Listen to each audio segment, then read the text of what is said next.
ಪ್ರಜ್ವಲ್ ರೇವಣ್ಣ ಮೇಲೆ rape case ಆಗಿದೆ. ನೋಡಿ, ಅದು ನಾನು ಪೇಪರಲ್ಲಿ ಓದಿದೆ, ನನಗೆ ಮಾಹಿತಿ ಇಲ್ಲ. ಪೇಪರ್ ಬಂದಿದೆ ನನಗೆ ಮಾಹಿತಿ, ಯಾಕೆಂದರೆ ಅವರು ಪೊಲೀಸ್ ಆಫೀಸರ್ಸು ಏನೋ ಇನ್ವೆಸ್ಟಿಗೇಷನ್ ಮಾಡ್ತಾ ಇರ್ತಾರೆ. ಅವ್ರಿಗೆ ನಾವು ಫ್ರೀ ಹ್ಯಾಂಡ್ ಬಿಟ್ಬಿಟ್ಟಿದ್ದೀವಿ.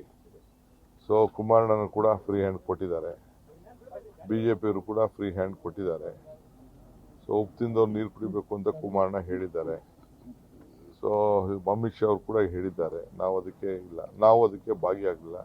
ಇನ್ವೆಸ್ಟಿಗೇಷನ್ ಪ್ರಕಾರ ಇನ್ವೆಸ್ಟಿಗೇಷನ್. ಸರ್, ಈಗ ರಾಜುಗೌಡ ಅವರು ತಮ್ಮ ಮೇಲೆ ಮತ್ತು ಆರೋಪ ಮಾಡುವಂಥದ್ದು ಈ ಸಿಡಿ ವಿಚಾರದಲ್ಲಿ ಇಂಥವು ಆದಾಗ ನಿಮ್ಮ ಹೆಸರನ್ನೇ ಅದಕ್ಕೆ ತಗಲಾಕ್ತಾರೆ. ಅದರ ಜೊತೆಗೆ ಸಿಡಿ ಯೂನಿವರ್ಸಿಟಿ ಇಟ್ಕೊಂಡಿದ್ದಾರೆ DKC ಅವರು, ಅದರಲ್ಲಿ ಅವರು ಎಕ್ಸ್ಪರ್ಟ್ ಇದ್ದಾರೆ ರಾಜುಗೌಡ ಅವರು. ಅದಕ್ಕೆ ಬಹಳ ಸಂತೋಷ. ನನ್ನ ಆಗಾಗ ಬಿಜೆಪಿಯವರು ದಳದವರು ನನ್ನ ಆಗಾಗ ನೆನೆಸ್ಕೋತಾ ಇರ್ತಾರೆ. ಬಹಳ ಸಂತೋಷ. ನಮ್ಮನ್ನೆಲ್ಲ ನೆನೆಸ್ಕೊಳ್ಳೇಬೇಕು ಅವರು, ಪಕ್ಷದ ಅಧ್ಯಕ್ಷ. ಯಾಕೆಂದ್ರೆ ಎಲ್ಲ ಒಂದೊಂದು ವಿಕೆಟ್ ಬೀಳ್ತಾ ಇರ್ತದಲ್ಲ, ಕ್ಯಾಪ್ಟನ್ ನೆನೆಸ್ಕೊಳ್ದೆ ಇನ್ಯಾರು ನೆನೆಸ್ಕೊಳ್ತಾರೆ? ಸಾಮಾನ್ಯಗೆ ನಾವೇನಾದ್ರು BJಪಿಯವ್ರು ಯಾರು ಮಾಡಿದ್ರು ಮೋದಿಯವ್ರನ್ನೇ ಅಟ್ಯಾಕ್ ಮಾಡೋದು, BJಪಿ ನಾಯಕರುಗಳನ್ನೇ ಅಟ್ಯಾಕ್ ಮಾಡೋದು.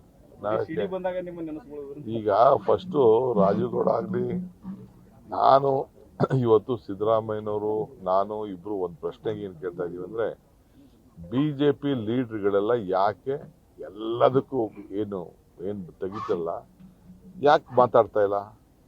ಯಾಕೆ ಶಾಂತನ ಹೇಳಕ್ಕೆ ಹೆಣ್ಮಕ್ಳಿಗೆ ಹೋಗ್ತಾ ಇಲ್ಲ? ಕೇಳಿ, ಪ್ರಶ್ನೆ ಮಾಡಿ, ಯಾಕೆ ಮಾತಾಡ್ತಾ ಇಲ್ಲ? ಎಲ್ಲೋದ CT ರವಿ, ಎಲ್ಲೋದ್ರು ಶೋಭಕಾ, ಎಲ್ಲೋದ್ರು ಬೊಮ್ಮಾಯಿ, ಪ್ರಹ್ಲಾದ್ ಜೋಶಿ ಯಾಕೆ ಮಾತಾಡ್ತಾ ಇಲ್ಲ? ಹುಬ್ಳಿ ಹೆಣ್ಮಗಳಿಗೆ ನಾವು ಏನ್ ಬೇಕೋ ತನಿಖೆ ಮಾಡ್ತಾ ಇದೀವಿ, ಅದಕ್ಕೆಲ್ಲ ಮಾತಾಡ್ತಾ ಇದ್ದೀರಿ.